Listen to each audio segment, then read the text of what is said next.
Hospitals is quickly becoming a critical factor in the fight against COVID-19. And now, for the first time since April, Hartford HealthCare has set up a field hospital. NBC Connecticut's Kristen Johnson explains why one hospital official considers this a last resort. The Connecticut Convention Center, the site of expos and political rallies, is now set to host patients recovering from the coronavirus. This is a resource for all regional hospitals to be able to create some capacity. COVID patients ready to be released from the hospital but too sick to return home could come here instead. A similar setup in the spring never needed to be used. These facilities are insurance policy. We certainly have no desire to care for patients in this facility if we can avoid it.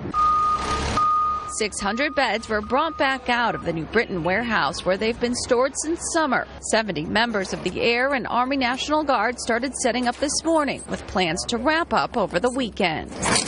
It's almost like an IKEA bed in a box. The beds and partitions are made of a styrofoam board. It seems pretty flimsy, but the beds hold up to 400 pounds, some even 600. It's very lightweight, very easy to move around and adjust to whatever the hospital may need. But the hospital is actually hoping they won't need it at all. The need for this can be clearly mitigated. Mask wearing, don't congregate, wash your hands. It works. And if we do that, we're all going to be better off. In Hartford, Kristen Johnson, NBC Connecticut News.